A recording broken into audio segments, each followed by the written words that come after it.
My name is Olivia Johnson. I just turned 19, and for the past 6 years I lived in financial prison while my stepfather used our poverty as a weapon of control. We survived on rice and beans, wore clothes until they fell apart, and I used rags during my period because he said tampons were an unnecessary expense. All while he was spending hundreds of thousands of dollars on another family living 10 miles away in a house that should have been ours. The day I discovered his double life started like any other day in our personal hell.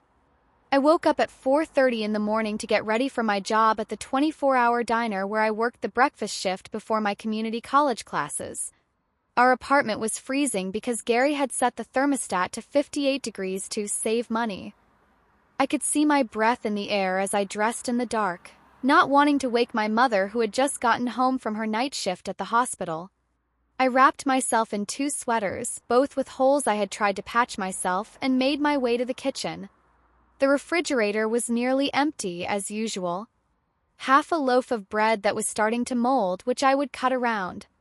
A jar of peanut butter that I had been rationing for 2 weeks. No milk, no eggs, no fruit. Gary had taken Mom's paycheck 3 days ago, as he always did, promising to buy groceries when things were less tight. I made myself a single piece of toast with a thin scraping of peanut butter, saving the rest for my mother's breakfast. She needed the protein more than I did after working 12 hours straight. As I ate standing up in the dark kitchen, we were not allowed to use the overhead light before 6 a.m. to save electricity. I heard Gary's BMW start up in the parking lot. He was leaving for one of his early morning business meetings that seemed to happen 3 times a week. The BMW always confused me. He claimed it was a company car that he was only allowed to use for work, that we could be sued if he used it for personal errands. That is why, he explained, my mother had to take 3 buses to get to the hospital, a journey that took 90 minutes each way. We could not afford a car for her, and the BMW was off limits. I left for work, walking the 2 miles to the diner because bus fare was an unnecessary expense when you have 2 working legs. The February cold cut through my thin coat, another thrift store find that was 2 sizes too big and missing buttons. My fingers were numb by the time I arrived at work, where at least it was warm and I could sneak leftover food when the manager was not looking. That morning was particularly brutal. A customer had complained that I looked unprofessional with my patched clothing and shoes that were clearly falling apart. My manager, Terry, who was generally kind, pulled me aside. "Olivia, I know things are tough at home, but you need to maintain appearance standards. Can you get some better shoes?"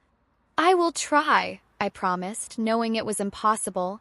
$20 it would cost for decent second-hand shoes might as well have been $1,000. "Look," Terry said, softening, "there is a charity group at my church that helps young people with work clothes. No shame in it. Let me get you connected." The shame burned in my chest, but I nodded. Charity. 19, I was accepting charity for work shoes while my stepfather drove a BMW. After my shift, I went straight to community college, sitting in the back of the classroom to hide my appearance. I was taking accounting classes, partly because they were practical and partly because I had a desperate need to understand money, where it went, how it worked, why we never had any despite my mother working 60 hours a week as a registered nurse. It was during my break between classes, sitting in the library using their free Wi-Fi because we could not afford internet at home, that everything changed. I was scrolling through Instagram, looking at the lives of former high school classmates who had gone to real universities, who posted pictures of their dorm rooms and spring break trips, when the algorithm suggested I might know someone named Melissa Johnson. Profile picture showed a blonde woman about my mother's age, smiling in front of a white colonial house with a Tesla in the driveway. I almost scrolled past, but something made me click. Maybe it was the last name, maybe it was instinct, or maybe it was just the universe finally deciding to show me the truth. Her bio read, "Blessed wife to Gary, mother to 3 beautiful children, living our best life." Gary. My stepfather's name was Gary Johnson. My heart started racing, but I told myself it was a coincidence. Johnson was a common last name. Gary was a common first name. But then I clicked on her first post, a family photo from 3 days ago at what looked like a country club.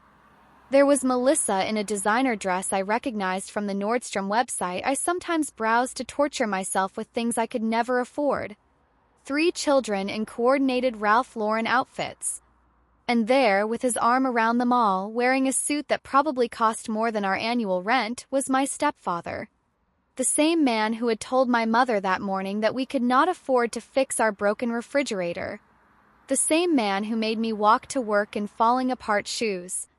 The same man who said tampons were a luxury we could not afford, forcing me to use cut-up old t-shirts during my period. My hand shook so badly I nearly dropped my phone. I scrolled through more photos, each one a punch to the gut. Beach vacations in the Bahamas posted the same week. He told us we could not afford my school supplies. Pictures of the kids' private school graduation, Exeter Academy, $30,000 a year per child, while I was working 3 jobs to pay for community college. A brand new boat purchased the month he made my mother choose between keeping the electricity on or buying her insulin. The boat was named Melissa's Dream. He had named a $60,000 boat after his other wife while my mother was rationing her life-saving medication. I went deeper into Melissa's Instagram history. Every post was a revelation. Date nights at restaurants where the appetizers cost more than our weekly food budget. Shopping trips to designer stores. Kids in their soccer uniforms, lacrosse gear, private tutoring sessions. A home renovation that added a pool and pool house to their already massive property. But it was not just the luxury that destroyed me. It was the timing. I started cross-referencing her posts with my calendar, with the excuses Gary gave for his absences. Every emergency business trip matched up with a family vacation.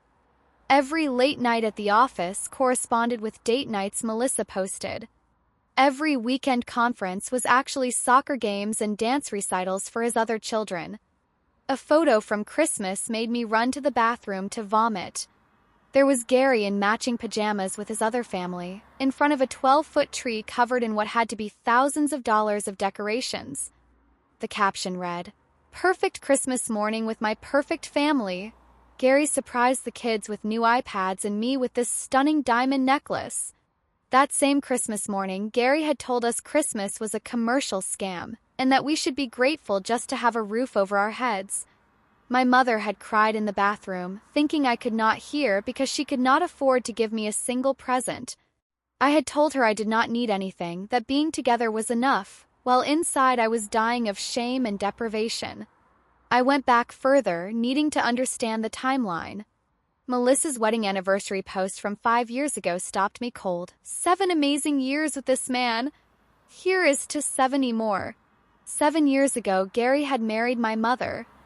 They had been married for 6 years. He was not just a liar or a thief. He was a bigamist. An actual legal bigamist who had maintained 2 complete families, 2 wives, 2 entire lives. I sat in that library bathroom stall for an hour, going through everything, screenshotting obsessively. Her Instagram was not just evidence of his double life. It was evidence of where our money had gone.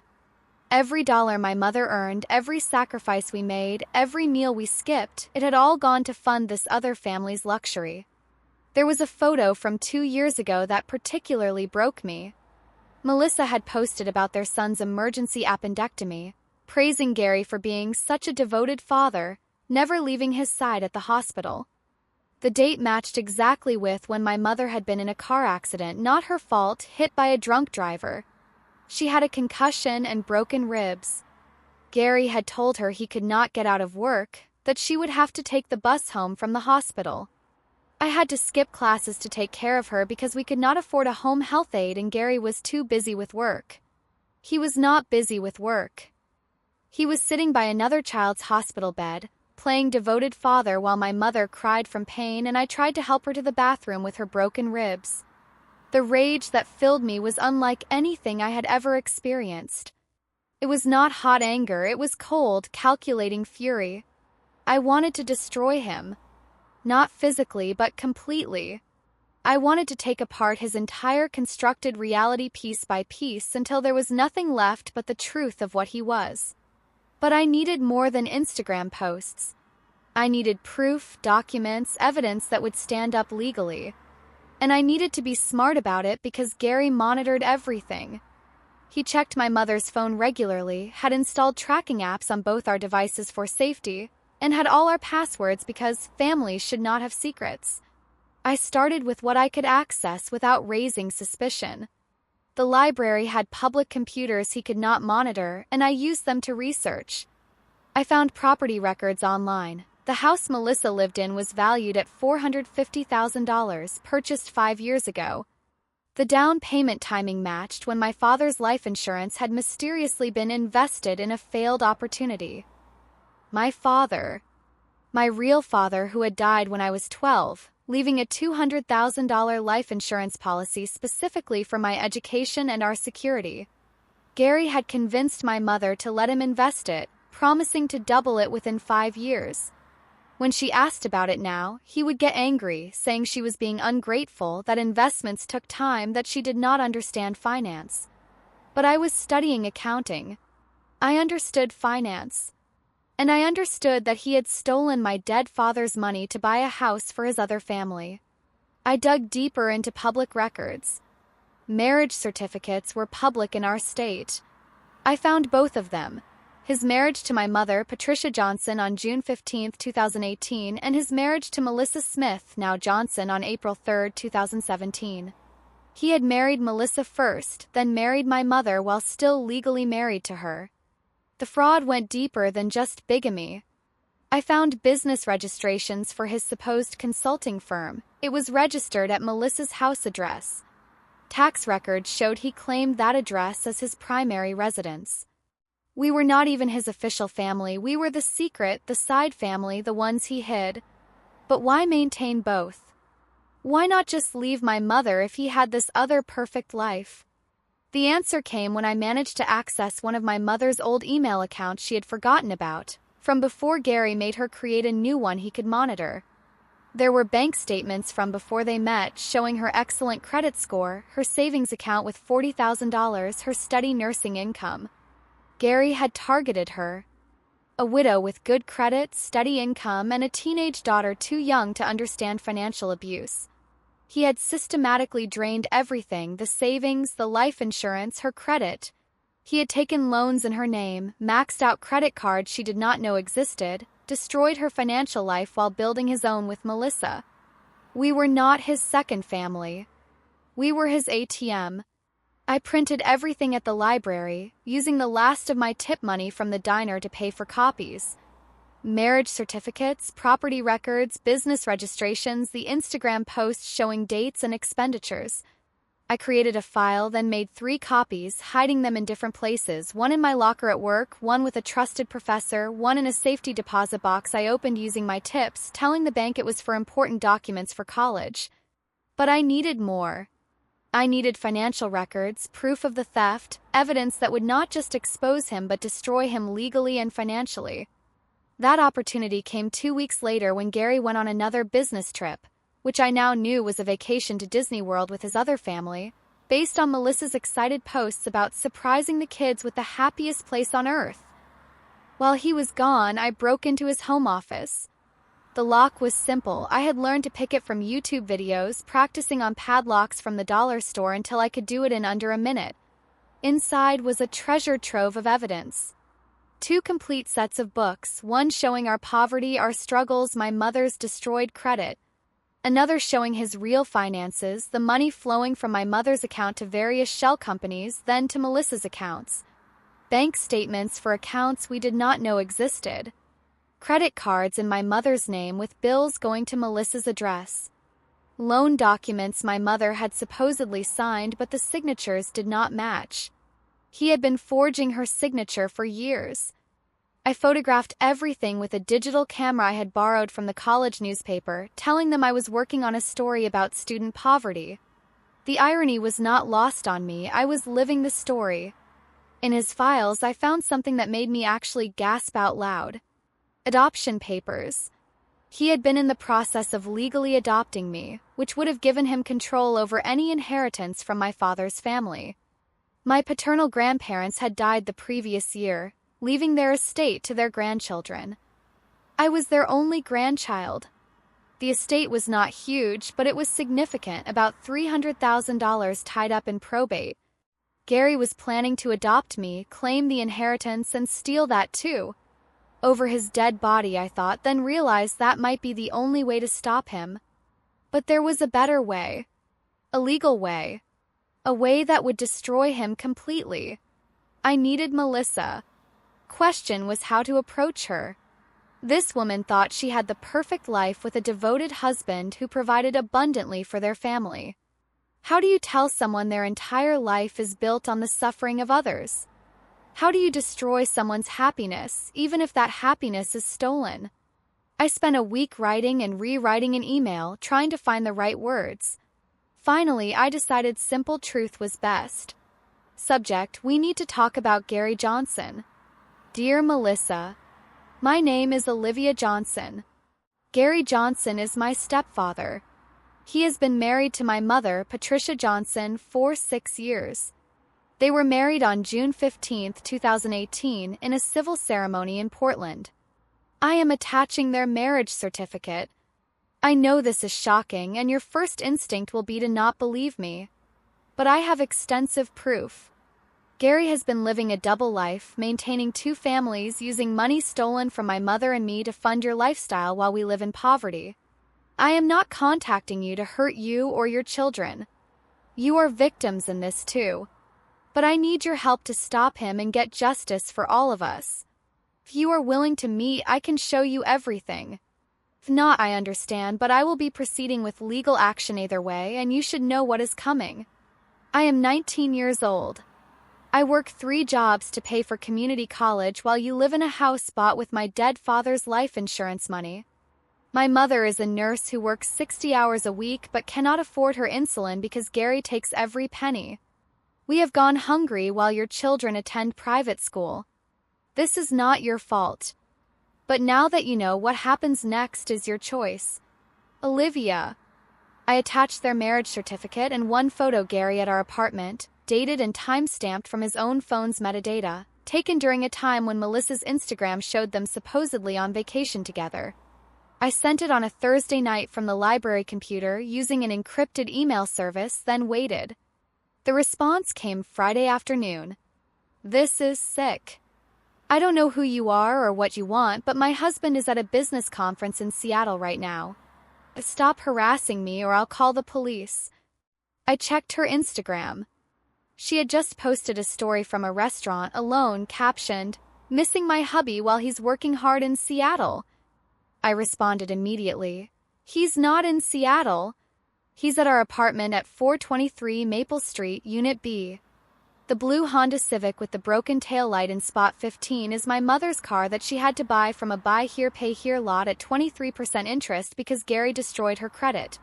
His BMW is in spot 14.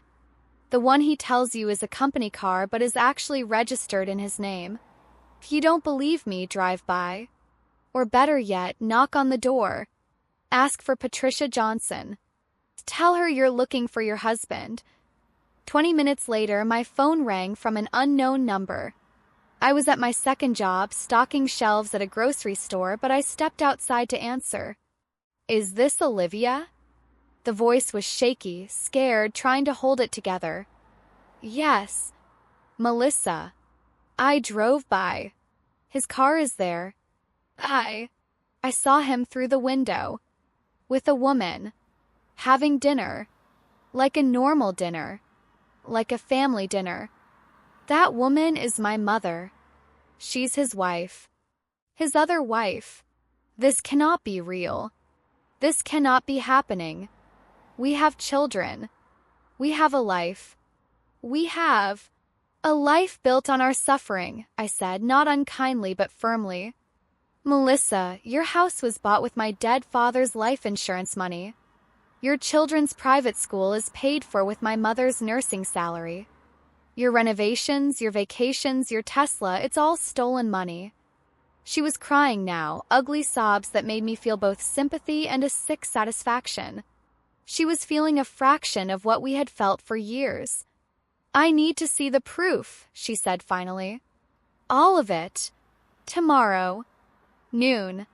The Starbucks on Fifth Avenue, the one downtown, so it's neutral territory. I'll be there. She hung up. I went back to stocking soup cans, my hands shaking with adrenaline. This was happening. For 6 years, it was finally happening. That night, Gary came home in a particularly foul mood. He berated my mother for buying name-brand butter instead of generic, made her show him the receipt, calculated how much extra she had spent, 73 cents, and then deducted it from her allowance, the $20 a week he graciously allowed her for personal items from her own paycheck. I watched him perform this cruelty and thought about the diamond necklace he had given Melissa for Christmas. The 73 cents my mother had wasted on butter would not have bought the box that necklace came in. "Olivia," he said, turning to me. "You've been using too much electricity in your room. From now on, 1 hour of light per night for studying. Use the library if you need more." "Yes, Gary," I said meekly, playing the role of the beaten-down stepdaughter while internally planning his destruction. The next day, I met Melissa at Starbucks with a binder containing everything. She looked like she had not slept, designer bags under her eyes, not from Gucci but from crying. She was still beautiful, though, in that expensive way that money provides: good skin from fancy treatments, perfect teeth from the best orthodontist, subtle plastic surgery that looked natural. She ordered a $7 latte without thinking about the price. I had water. "Show me," she said simply. I laid it all out methodically. The marriage certificates proving bigamy. Property records showing the house purchase aligned with my father's life insurance disappearing. The forged signatures on loans in my mother's name. The bank statements showing money flowing from my mother's accounts to the accounts that funded Melissa's life. She went through it all with the attention to detail of someone who was not stupid, just deceived. When she got to the photos of our apartment, the broken refrigerator, the empty cabinets, my mother's insulin supplies that she rationed to make them last, she started crying again. "The consulting business," she whispered. "He said it was so successful. There is no consulting business. There never was. It's just a front for moving stolen money. But the clients, the contracts, all fake. Melissa, your entire lifestyle is funded by my mother's suffering. And mine." She looked at a photo I had taken of myself in the mirror, showing my work clothes held together with safety pins, my shoes with holes covered in duct tape.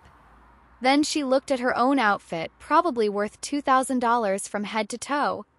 "My children," she said suddenly. "Oh God, my children. Their father is a criminal." "Yes," I said simply.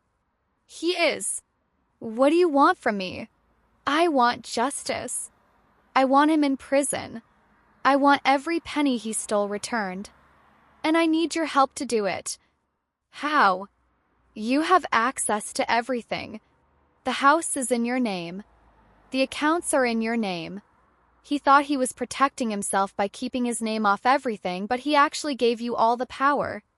You can freeze the accounts, document everything from your side, provide evidence I cannot access. She was quiet for a long moment, processing. Then she said something I did not expect. I knew something was wrong. Deep down, I knew. The business trips that did not make sense. The way he insisted on handling all the finances. The fact that I never met any of his clients or colleagues. I knew, but I did not want to know. "Knowing would have meant giving up the life," I said, understanding completely. "Yes, and I liked the life. I loved the life. The house, the cars, the private schools, the country club membership. I did not question where it came from because I did not want to lose it. But now you know it was never really yours." "No," she agreed. "It was Patricia's. And yours." We spent 3 hours in that Starbucks, going through everything, planning our next moves. She would go home and pretend everything was normal while documenting everything she could access. She would install recording devices in their house, legal since it was her property. She would copy financial records, photograph documents, build the case from her side. I would continue gathering evidence from ours and start the process of getting my mother away from Gary safely. The danger we both recognized was that when cornered, Gary might become violent. He had never hit us, physical abuse left marks, drew attention. But psychological and financial abuse could escalate to physical violence when the abuser lost control. "He coaches our son's little league team," Melissa said at one point, apropos of nothing. "He's the guy who brings snacks for everyone. Everyone loves him." Everyone loved him at our apartment complex, too, until they realized we were living without heat in winter while he drove a BMW. "How did your mother not know? How did you not know?" I countered. "Touché." We exchanged secure phone numbers, created encrypted email accounts, established a communication protocol. We were like spies planning a coup, which I suppose we were. Two women from opposite sides of a con man's scheme, united in bringing him down. Over the next 2 weeks, Melissa gathered devastating evidence. She found offshore accounts, cryptocurrency wallets, gold coins hidden in their basement. Gary had been preparing for years to run if necessary, squirreling away portable wealth. But he had made one crucial mistake. He had taught Melissa enough about the finances to maintain the illusion of her involvement, which meant she knew where everything was hidden. She also discovered he had been cheating on her too, not with another family, but with escorts, sugar babies, women he met on dating apps. He was not just a bigamist, but a serial philanderer, using stolen money to fund an entire secret life of debauchery. "I feel so stupid," she texted me one night. "How did I not see what he was?" "He's a professional con artist," I replied. "You saw what he wanted you to see." We all did. Meanwhile, I worked on extracting my mother from his web. The first step was getting her away from his surveillance. I created an elaborate ruse about a nursing conference with a scholarship opportunity, complete with fake websites and documents. I even had a friend call pretending to be from the selection committee, congratulating her on being chosen. Gary, always eager for free anything, encouraged her to go. He did not realize the conference was actually a safe house run by a domestic violence organization that understood financial abuse as a form of domestic violence. Once she was safe, I told her everything. First, she did not believe me. 6 years of gaslighting had convinced her that Gary was a financial genius trying to save us from poverty. The idea that he was actually causing the poverty was too much for her to process. "But we don't have money," she kept saying. "Look at our bank statements." "Mom, look at these other bank statements. The ones he hid. Look at the house he bought. Look at the other family's life." I showed her Melissa's Instagram, walking her through years of posts showing luxury funded by our deprivation. When she saw the Christmas photo Gary in matching pajamas with his other family while we sat in the cold apartment with nothing, she broke down completely. "He has another wife? Other children? He married her first mom? We're the other family. The secret family. The one he hides and steals from." The full scope of the betrayal was too much for her to process at once. She went through stages: denial, anger, bargaining, depression. She blamed herself for not seeing it, for trusting him, for giving him access to everything. "I'm a nurse," she said. "I'm educated. How could I be so stupid?" "You're not stupid.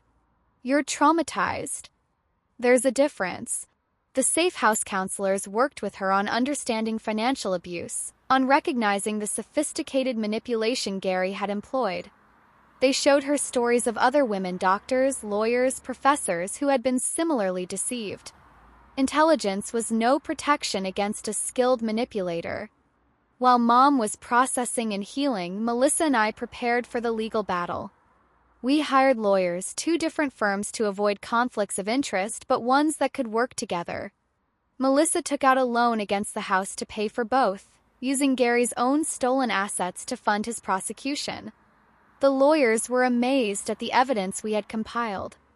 "This is one of the most comprehensive documentation of financial fraud I've ever seen," one said. "You two should be investigators." "We were motivated," I said simply. We decided to strike on a Thursday. Why Thursday? Because Gary always went to his office on Thursdays, which we now knew meant Melissa's house. We would confront him there, with lawyers and police, making it impossible for him to maintain his lies to their family. But 2 days before our planned confrontation, something unexpected happened. Gary came home to our apartment acting strange. Paranoid. He kept checking his phone, looking out windows, asking my mother strange questions about whether anyone had been asking about him. He had somehow sensed the walls closing in. Maybe Melissa had slipped in some way, or maybe his con man instincts detected danger. Either way, he was spooked. That night, he did something he had never done before. He told my mother to pack a bag. "We're leaving," he said. "Tonight. Pack light." Leaving? What about work? What about Olivia's classes? Forget all that. We need to go. Now. I texted Melissa frantically. "He's trying to run." Her response was immediate. "Stall him. Lawyers and police on way." I did the only thing I could think of. I started recording with my phone and confronted him directly in our apartment. "We're not going anywhere with you, Gary. Or should I call you what Melissa calls you? Her devoted husband?" He froze completely, his face cycling through expressions: shock, calculation, rage. "What did you just say?" "I said we know about Melissa. About the kids. About the house you bought with my dad's life insurance.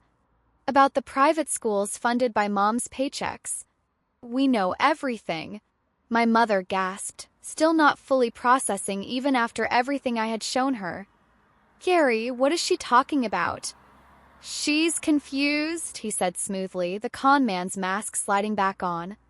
"Olivia has always had an overactive imagination." Imagination? I pulled out my phone, showing him a photo from Melissa's Instagram. "Is this your imagination? You with your other family at Disney World last week when you were supposedly at a business conference?" The mask cracked. "You little bitch. You've been spying on me? Investigating. There's a difference. And what I found is that you're a bigamist, a thief, and a fraud. The police are already on their way." That is when he made his biggest mistake. He lunged at me, trying to grab my phone. But I had been expecting it, preparing for it. I sidestepped and ran for the door, but he grabbed my mother instead, his arm around her throat. "Give me that phone," he snarled, all pretense gone. "Delete everything or I hurt her." "Gary, please," my mother gasped, finally seeing the real him. "Shut up, Patricia. You were always too stupid to see what was right in front of you. Too stupid to realize your daughter is smarter than both of us." I kept recording. "Go ahead. Add assault to your charges. The bigamy and fraud will already get you 20 years. Want to make it life?" He was calculating, I could see it in his eyes. Trying to figure out his options, his exits, his angles. But there were none. We had closed them all. "You don't understand," he said, desperation creeping in. "I have money hidden. Lots of it. We can split it. You and your mother can have half. Just let me go." The Cayman account? Already frozen. The cryptocurrency? Traced and flagged. The gold coins in Melissa's basement? She found those last week. There's nowhere to run, Gary. Police sirens were getting closer. He heard them too and made a decision. He shoved my mother toward me and ran for the back door. But the police were already there, surrounding the building. He ran straight into them, the FBI actually, because bigamy across state lines made it a federal crime. The arrest was almost anticlimactic. No dramatic fight, no speeches. Just a middle-aged con man in handcuffs being read his rights while two families watched justice begin. But that was just the beginning. The investigation that followed revealed Gary Johnson was not even his real name. He was actually Gary Mitchell, and he had done this before in 3 other states. We were not his second family, we were his fourth. There were victims across the country, women he had married, drained financially, and abandoned when things got complicated. The FBI agent assigned to the case, Special Agent Sarah Chen, sat with Melissa and me as she explained the full scope. He's been running this con for 20 years, she said. You're the first victims to catch him and document it. The others, they were too traumatized, too financially ruined to fight back. Most did not even know about each other. How many victims? Melissa asked. At least 7 women that we know of. Probably more. Total theft is in the millions. Millions. While my mother rationed insulin and I used rags for my period, he had stolen millions. The other victims were contacted, and slowly a full picture emerged. Gary had perfected his technique over decades. He looked for specific targets, widows or divorcees with good credit and steady income, preferably with children who could be used as emotional leverage. He would sweep them off their feet, marry them quickly, take control of their finances, and slowly drain them while maintaining other families with the stolen funds. The woman before my mother, Sandra, had been left completely destroyed. He had taken everything, her retirement, her home equity, her children's college funds.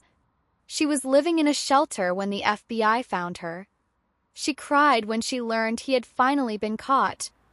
I thought I was crazy, she said when we all met, a strange gathering of Gary's victims in an FBI conference room. He made me think I was bad with money, that the poverty was my fault. I attempted suicide twice because I could not feed my kids and thought I was a failure. Another victim, Linda, had been his first that they could find. 20 years ago, when Gary was just learning his craft. He had been sloppier then, more violent. She showed us scars from when he had physically abused her before learning that psychological and financial abuse left no visible marks. You're lucky, she told my mother. He never hit you. By the time he got to you, he had learned that violence draws attention. Mental torture and financial control are harder to prove. Lucky. My mother, who had worked herself nearly to death while living in poverty, was lucky. The financial unraveling took months. Forensic accountants traced money through dozens of accounts, shell companies, offshore holdings. The scope was staggering. Gary had created an entire financial web designed to hide assets and confuse investigators. But Melissa and I had done our homework. Our documentation, combined with the FBI's resources, unraveled it all. Every hidden account, every shell company, every cryptocurrency wallet. Total was over $3 million, stolen over 20 years from 7 women and their children. The recovery process was complex. Some of the money was gone, spent on the lifestyle Gary had created for whatever family he was favoring at the time. But significant assets remained. The house Melissa lived in, the cars, the boat, investment accounts, even a small apartment building he had bought as an investment. Everything had to be liquidated and distributed among the victims according to what could be proven they had lost. It was not full restitution, it never is, but it was something. My mother got back about 60% of what Gary had stolen. It was enough to pay off the debts he had created in her name, enough to restore her credit, enough to start over. I got my father's life insurance money back, or what was left of it. About $120,000, enough for college, real college, not just community college. Enough to not work 3 jobs. Enough to buy tampons and food and clothes that fit. Melissa had the hardest time. Everything she owned had been bought with stolen money. The house, the cars, the jewelry, the designer clothes, it all had to be liquidated. She and her children had to start over completely, moving in with her parents, the kids transferring to public school. I hate him, she told me one day as we watched movers empty her house. But I hate myself more for not questioning where it all came from. You were a victim too, I reminded her. Was I? Or was I willfully blind because I liked the lifestyle? It was a question without an easy answer. The trial was a media circus. The bigamist who stole millions, 7 wives, 20 years of lies, read one headline. Gary, now revealed as Gary Mitchell, originally from Oklahoma, sat in court in an orange jumpsuit as victim after victim testified. My mother spoke about the psychological torture of being made to feel worthless, of working 60-hour weeks while being told they were poor because of her failures. She broke down describing choosing between insulin and electricity, while Gary was buying boats and diamonds for another family. Melissa testified about discovering the truth, about learning her entire life was built on the suffering of others. Her children, old enough to understand, sat in the gallery crying as their mother described learning their private school education had been paid for with money stolen from other children. I testified last, the youngest victim but the one who had exposed it all. I talked about using rags for my period, walking to work in shoes held together with duct tape, watching my mother destroy her health working endless shifts while Gary lived in luxury with another family. He did not just steal money, I said, looking directly at him. He stole our reality. He made us believe we were poor, that we deserved poverty, that we were failures. The psychological abuse was worse than the financial abuse. He made my mother, a skilled nurse who saves lives, believe she could not manage $20. He made me, at 13, believe that tampons were a luxury I did not deserve. That is not just theft. That is torture. Gary tried to maintain his innocence at first, claiming the marriages were misunderstandings, the money was legitimately earned, the women were conspiring against him. But when the FBI presented his own records, he had kept detailed notes of his cons like trophies. His defense crumbled. He was convicted on multiple federal charges: bigamy, wire fraud, tax evasion, identity theft, and racketeering. The judge, a woman who had clearly seen too much, gave him the maximum sentence possible, 35 years in federal prison. "Mr. Mitchell," she said at sentencing, "you are a predator of the worst kind. You target vulnerable women, destroy their lives, steal their children's futures, and feel no remorse. The sophistication of your crimes is matched only by their cruelty. 35 years is not enough for what you have done, but it is all I can give you." As they led him away, Gary looked at me one last time. There was hatred in his eyes, but also something else, perhaps respect for the one who had finally caught him. I stared back, feeling nothing but cold satisfaction. The 19-year-old girl who could not afford tampons had brought down a criminal who had operated for 20 years. After the trial, life had to somehow continue. My mother entered intensive therapy for complex PTSD. She had to learn to trust herself again, to make decisions, to believe she was capable. The psychological damage was severe. 6 years of gaslighting and control had convinced her she was incompetent at life. "I'm a nurse," she would say repeatedly. "I calculate drug dosages, I make life and death decisions," but I believed him when he said I could not manage a checkbook. Her therapist explained that this was common, that intelligent, capable women were often targets because their competence made the psychological destruction more effective. The greater the fall, the greater the control. I started college, real college, not community college. I had been accepted to several schools but chose the state university because it had a strong program in forensic accounting. I wanted to understand everything about how Gary had done what he did, how to track financial crimes, how to help other victims. My first semester was hard. I had panic attacks in the dining hall, overwhelmed by the abundance of food after years of scarcity. I hoarded tampons and toilet paper in my dorm room, unable to believe they would always be available. My roommate thought I was weird until I finally told her a simplified version of my story. "Your stepdad stole your tampons?" she asked, incredulous. "He stole everything." The tampons were just the most humiliating part. She never complained about my hoarding after that. I threw myself into my studies, particularly the forensic accounting and criminal justice classes. My professors were impressed by my understanding of financial fraud schemes. One, Professor Martinez, pulled me aside after I had dissected a complex money laundering case in class. "You have real insight into this," he said. "Personal experience?" "You could say that." He became a mentor, helping me channel my experience into academic and eventually professional expertise. By senior year, I was teaching portions of his financial crimes course, using anonymized versions of Gary's schemes as case studies. Melissa and I stayed in touch, oddly enough. Trauma bonds people in strange ways. She rebuilt her life slowly, getting her real estate license back, working her way up from rentals to sales to eventually owning her own small agency. Her kids struggled but survived, going to public schools and state colleges but getting real educations paid for with honest money.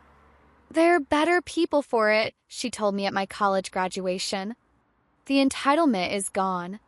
They understand the value of money now and the cost of stolen wealth." The other victims created a support group that met monthly. 7 women who had been married to the same man, who had believed his lies, who had survived his destruction. We called ourselves the Wives Club with bitter humor. We shared resources, job leads, therapy recommendations. We rebuilt together what he had destroyed separately. Sandra, the victim before my mother, became particularly close to us. She had been homeless when the FBI found her, but with the partial restitution and support from the group, she got back on her feet. She went back to school, became a social worker specializing in financial abuse victims. She now runs a shelter specifically for women escaping economic violence. "Gary gave me purpose," she said once. "I would not wish what happened on anyone, but surviving him made me someone who could help others survive." My mother found love again, carefully, slowly. A fellow nurse named David who understood trauma, who had his own history of an abusive marriage. They took things glacially slow, keeping separate finances for years, going to couples therapy to work through trust issues. "I check every bank statement," Mom told me. David understands. He shows me everything, explains every expense. It's not romantic, but it's necessary. They eventually married in a small ceremony in our backyard. The backyard of the small house Mom had bought with her restitution money and rebuilt credit. It was modest, but it was hers, every payment made with money she controlled. I became a forensic accountant specializing in financial abuse cases. My reputation grew as someone who could find hidden assets, trace complex fraud, understand the psychology of financial predators. Law firms hired me as an expert witness. The FBI consulted me on cases. I testified before Congress about the need for stronger laws against financial abuse. Tampons became my symbol, oddly enough. When I spoke at conferences, I would start with that detail, being denied tampons while my stepfather bought diamonds for another woman. It made the abstract concrete, the financial personal, the abuse undeniable. Financial abuse is not about money, I would say. It's about power, control, humiliation. When someone controls whether you can buy tampons, they control your dignity, your health, your basic humanity. Women would approach me after these talks with their own stories. The husband who hid assets. The boyfriend who drained accounts. The family member who stole inheritance. Financial abuse was epidemic, but barely recognized as abuse at all. I started a nonprofit called Hidden Assets that helped victims of financial abuse document their cases, find hidden money, navigate legal systems. We provided forensic accounting services for free to those who could not afford them. Melissa was on the board, using her real estate expertise to help women secure housing after leaving financial abusers. "We're taking Gary's playbook and reversing it," she said at a board meeting. "He taught us how financial manipulation works. Now we use that knowledge to destroy predators like him." 10 years after Gary's arrest, I got a call from the FBI. They had found another victim from before all of us. A woman named Carol who Gary had married in his early 20s, his first con. She was in her 60s now, had been searching for him for decades. "He destroyed my life before I even knew what life was," she said when we met. "I was 18 when we married. By 20, I was bankrupt, alone, and convinced I was worthless." 18. The same age I had been when I started investigating him. The cycle of his predation was clear. He targeted the vulnerable, the young, the grieving, anyone whose defenses were down. Carol joined our group, the eldest member, but in some ways the most damaged. 40 years of believing she was a failure, 4 decades of poverty and shame that stemmed from Gary's initial destruction of her life. Her story made the rest of us realize how lucky we were to have caught him when we did. "You saved yourselves," she told Melissa and me. "But you also saved all his future victims. Every woman he would have destroyed for the next 20 years. Gary was attacked in prison. Apparently, even criminals have standards, and men who steal from women and children are not popular.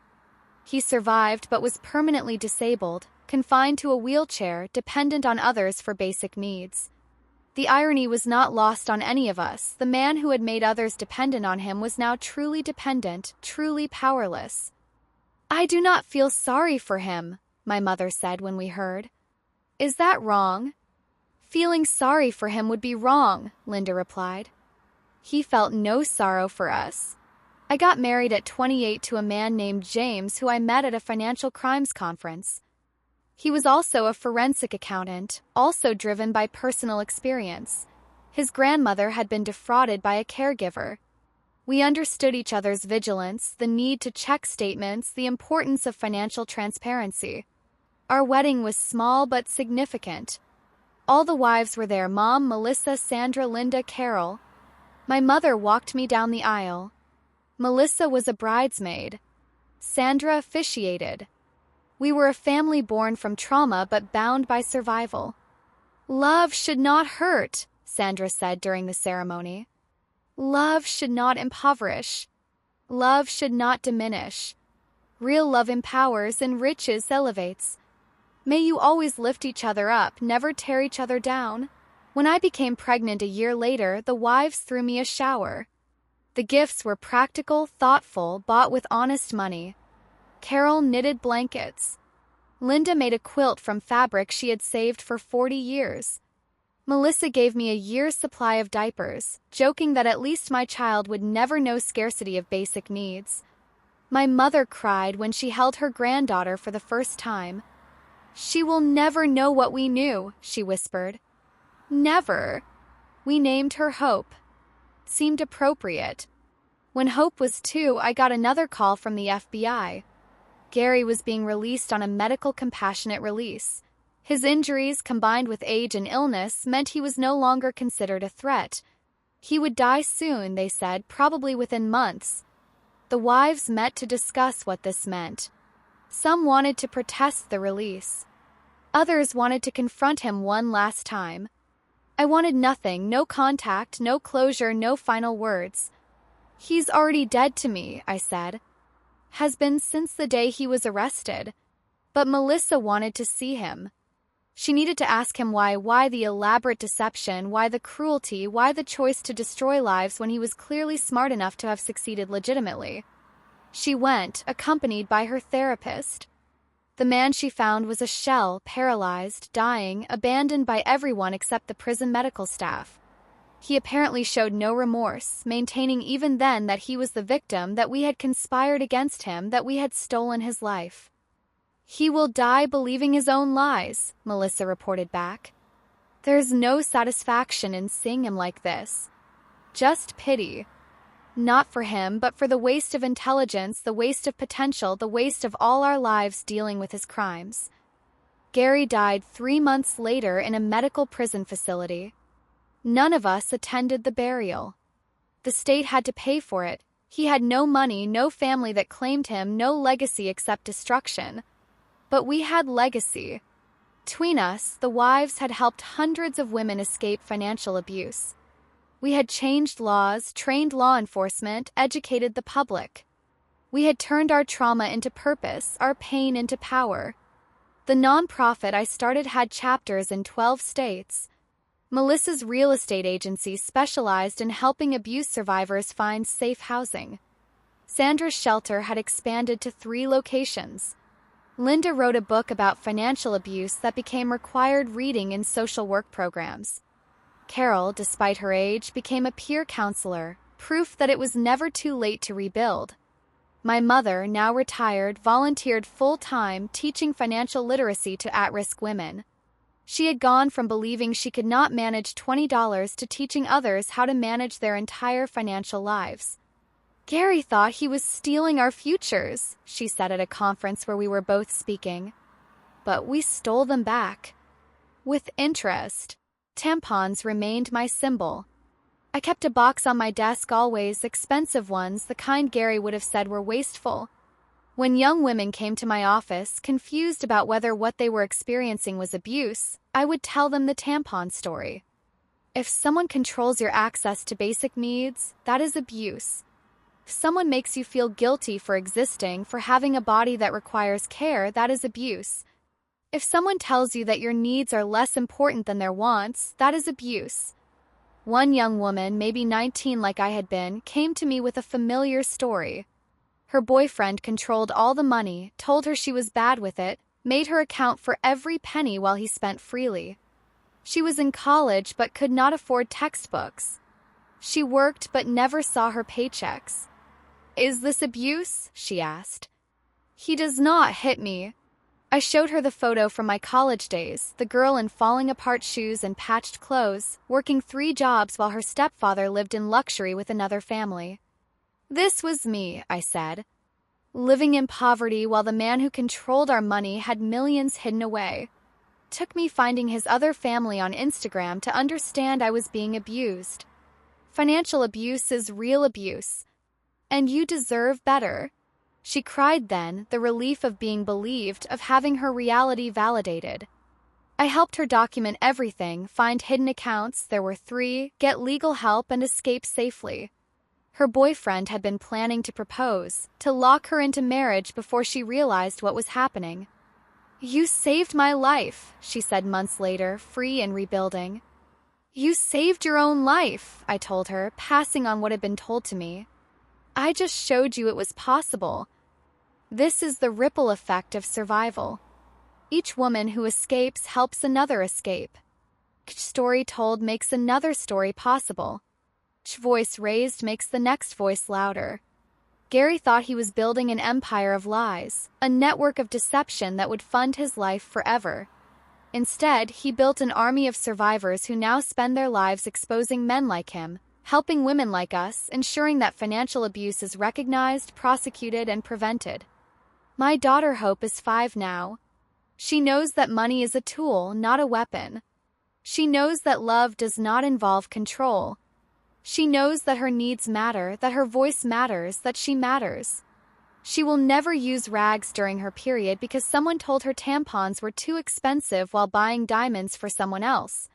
The other day, she asked me why I had so many tampons in my office at home. "They remind me that I deserve good things," I told her simply. "Everyone deserves good things," she said with 5-year-old certainty. "Yes," I agreed. "Everyone does."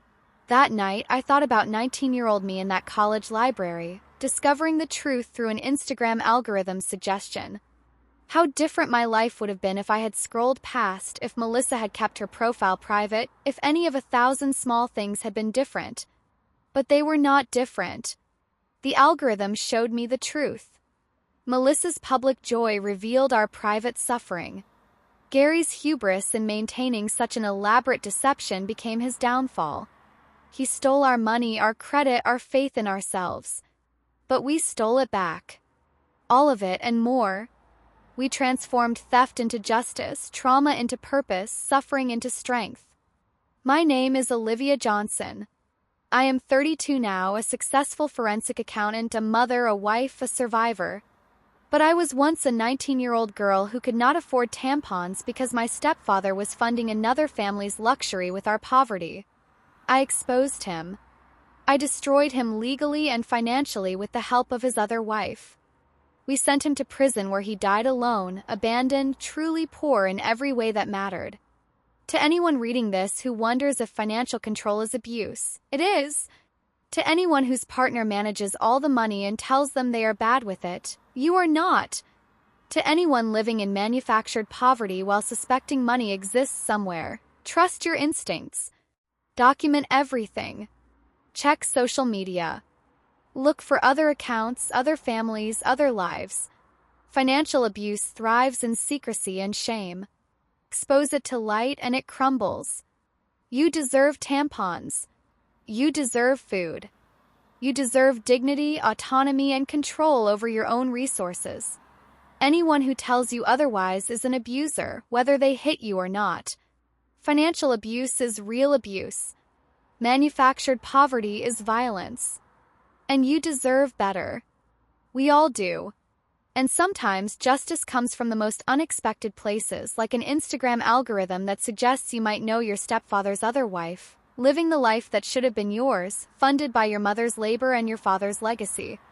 That discovery in a community college library changed everything. It exposed years of lies, freed 2 families from financial prison, and sent a serial bigamist to die in actual prison.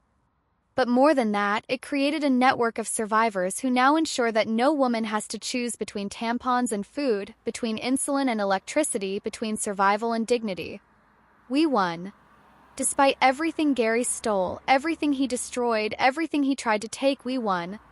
And every woman we help escape financial abuse is another victory, another proof that survival is possible, that justice exists, that we deserve everything they tried to deny us. Everything. Thank you for listening to my story. I have left 2 more stories on your screen. Click on whichever one resonates with your heart. And if you want to join our sisterhood of survivors who refuse to stay silent, that notification bell is your invitation. Until tomorrow, remember, your voice is your power, and it is never too late to use it.